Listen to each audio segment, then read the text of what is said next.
Today, the missions are going out because in Italy, our armies have been stopped, cold, at the Gustav line, across the narrowest and most mountainous part of the peninsula.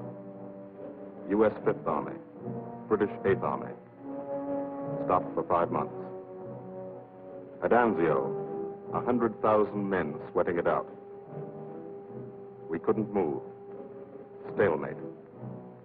March 15th, we bombed Cassino, our immediate objective. Good job of bombing.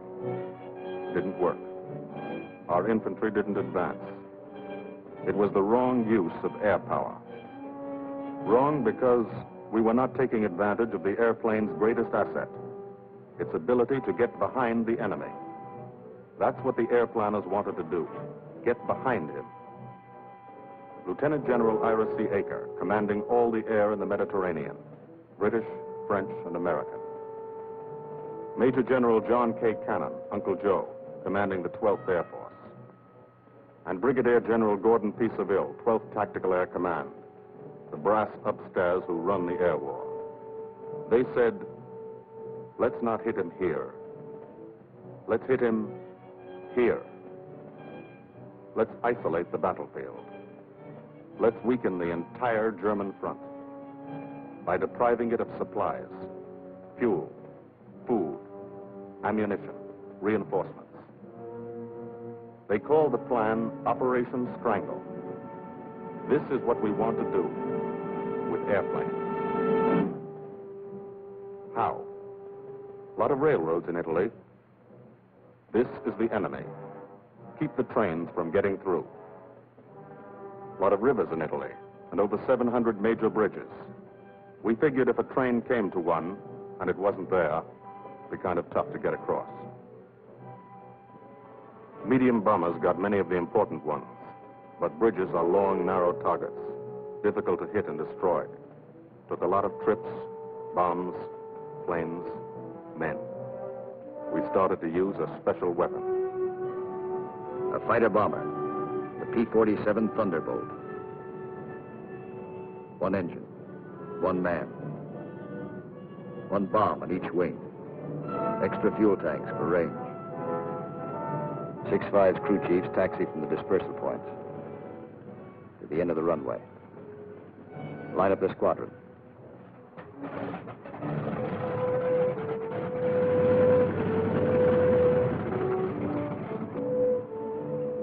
All the pilots have to do is climb in and take them away. If you're a crew chief, you've got your own P-47. Sometimes you think of it as your personal airplane. The pilot's a fellow you lend it to every day. You let him fly around in it, and you expect him to bring it back in good condition. No bullet holes or flak holes. After you've been lending your airplane to one pilot for a long time, you get attached to him, too.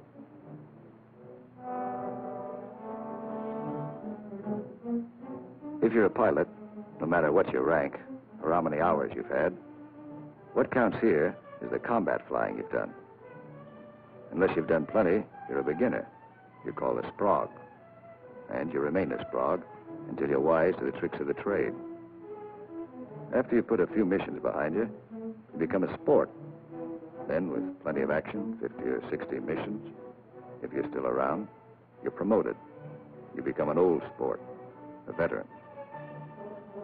The big shots, like Gil Wyman, are called wheels. No one knows exactly why. This fellow's a wheel, too. Says so in his plane. Major Richard O. Hunziker of Tucson, Arizona. Got 179 missions. Your crew chief can't go along, so you always like to tell him what you're going to do. Got a triple threat mission today. Each section's going after a bridge. I'll come in on a course of about 40 degrees. Same old thing. Go out there and dodge around in the ack-ack. Dive bomb out of a left-hand turnabout and carry the bombs right on down.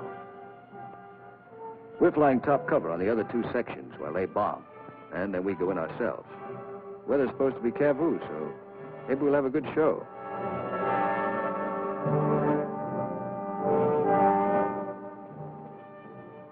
All set to go. But you don't. You wait. You wait for 5 minutes. That's the way it's planned. Time to settle down. Relax. You'll be busy later. So if you've got any thinking to do, and who hasn't, now's the time to do it.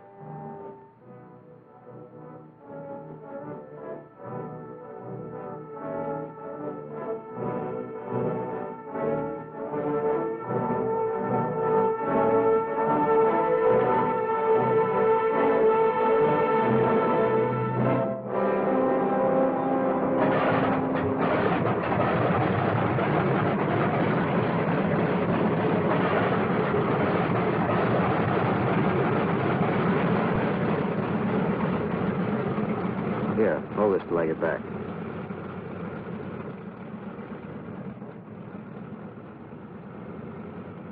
Takeoff is always rough. Thunderbolt's a heavy airplane. Besides, you've decorated it like a Christmas tree. Belly tank. Rockets. Guns. 500-pound bombs. Cameras. Breakneck, Cola Leader here. We clear to take the runway for a takeoff. Over. Roger, Cola Leader from Breakneck. You're clear number 1 to take off. Roger, Breakneck. Thank you. The mile of steel runway will shrink to nothing under you. Halfway down, by the tower, you'll be committed. That means you can't slam on the brakes and stop. Once you're committed, you usually go up. First pair, Wyman and Gustafson.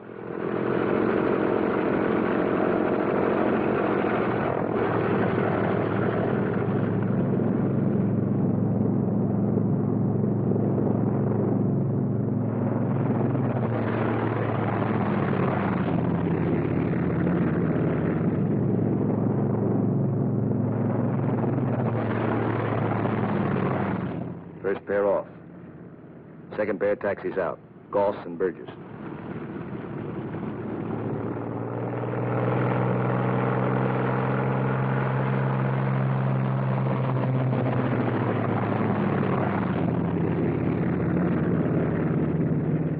Made it okay.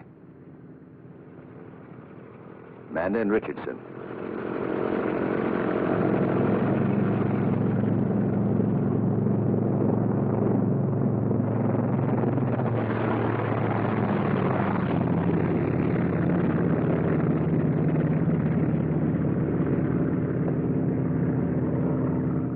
Smith and Atwood. Come on, get her up.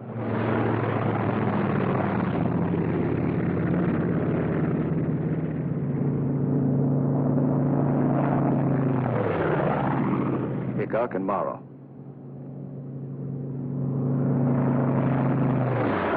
Last pair, Welby's and Hunziker.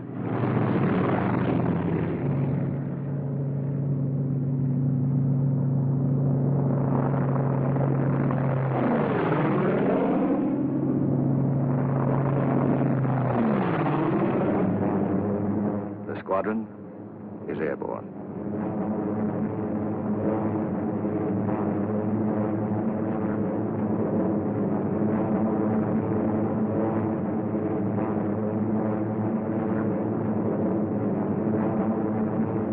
Over Corsica, then out to sea, on the deck.